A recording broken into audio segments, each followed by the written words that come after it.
Hello दोस्तों, स्वागत है आपका अनदेखे रहस्य में, जहां मिलती हैं रहस्यमय कहानियां। भक्ति हो या भय, कहानी होगी सच्ची और असरदार।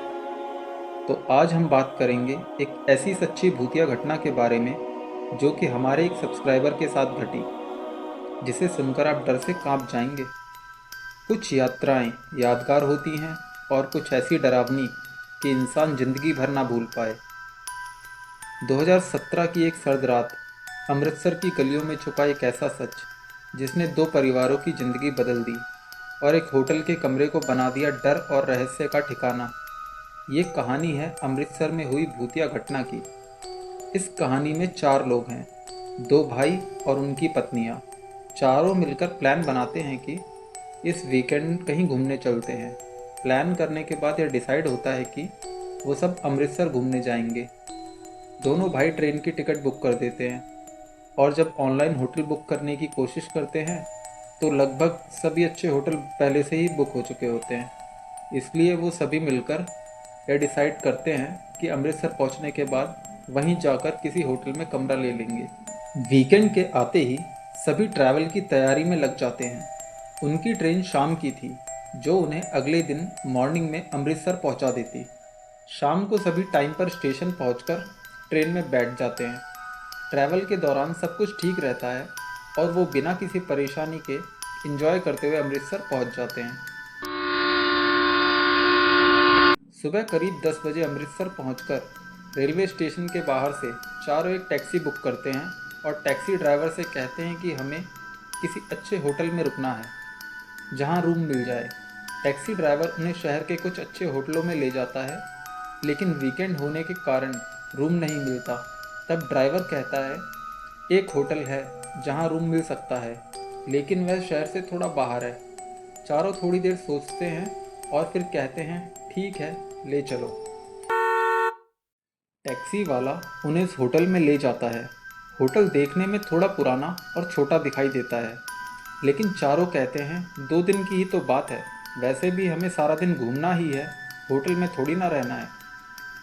चारों टैक्सी से उतरकर होटल के रिसेप्शन की ओर बढ़ते हैं। रिसेप्शन पर एक आदमी खड़ा था जिसकी उम्र लगभग 45 साल लग रही थी। चारों उसके पास जाकर कहते हैं हमें 2 कमरे चाहिए। उसने थोड़ी भारी और गहरी आवाज़ में कहा। हाँ, मिल जाएगा। कितने दिन के लिए चाहिए? उसकी आवाज़ से चारों थोड़ा चौंक जाते हैं। फिर वो कहते हैं 2 दिन के लिए।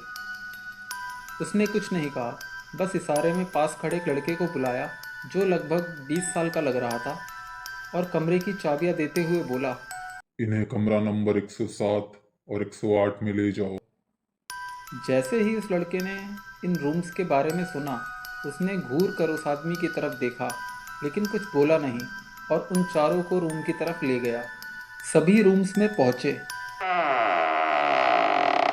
रूम्स देखने में सही लग रहे थे, लेकिन रूम नंबर 107 में घुसते ही सभी को थोड़ी नेगेटिविटी और अजीब सी स्मेल फील हुई, लेकिन सभी ने इस बात पर ज़्यादा ध्यान नहीं दिया।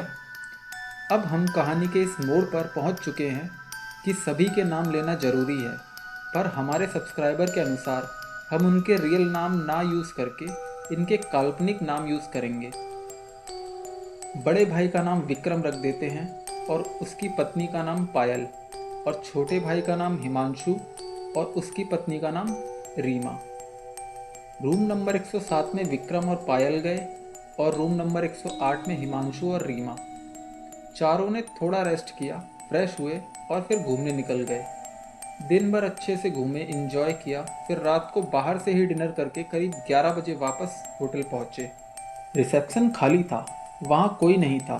चारों ने रिसेप्शन पर आवाज़ लगाई, कोई है, लेकिन किसी ने कोई जवाब नहीं दिया। सब काफ़ी थके हुए थे तो सीधा अपने अपने रूम्स में सोने के लिए चले गए। रात में करीब 12:30 बजे पायल की हल्की नींद खुली। उसे ऐसा महसूस हुआ जैसे उसके पास कोई खड़ा है और उसे देख रहा है। उसने उठ के देखा, वहाँ कोई नहीं था और फिर उसने साइड में देखा, विक्रम भी गहरी नींद में सो रहा था। पायल को लगा शायद कुछ वहम होगा और वो वापस सोने के लिए लेट गई। तभी अचानक से बाथरूम का बल्ब अपने आप जल उठा और उस धीमी रोशनी में पायल को एक परछाई दिखाई दी कि जैसे कोई बाथरूम में खड़ा है। डर से पायल की सांसें तेज होने लगी। वो कुछ समझ पाती कि तभी उसे लगा बाथरूम का नल चालू हुआ है और उससे पानी की बूंदें गिर रही हैं।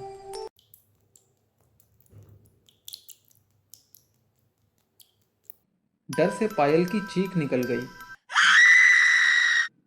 तभी चीख सुनकर विक्रम उठा और पायल से पूछा, क्या हुआ?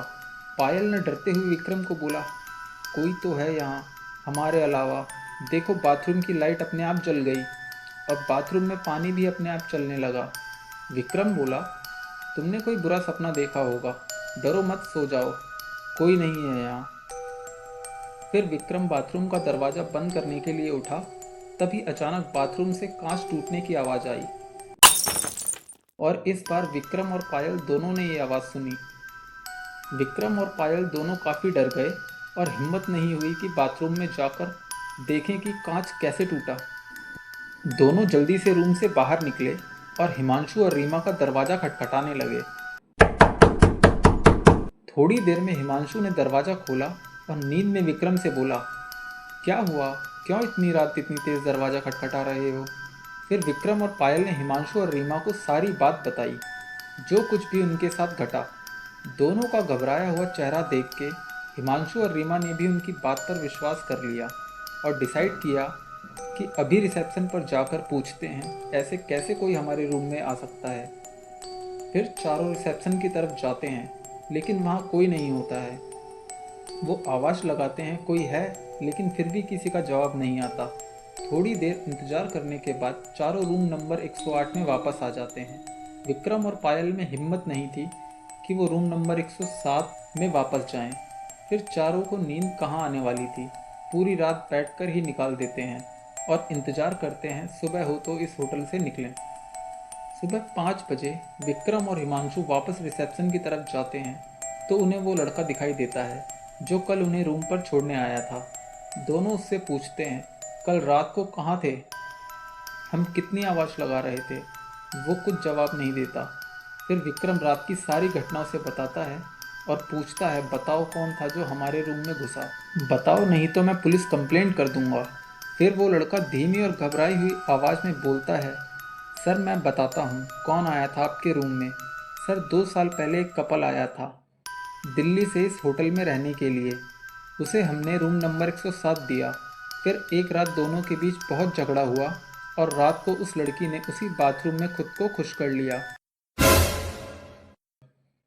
उसके बाद से ही कभी कोई शिकायत करता लाइट अपने आप जल जाती है, तो कभी पानी अपने आप चल पड़ता है, तो कभी किसी के कदमों की आहट सुनाई देती है।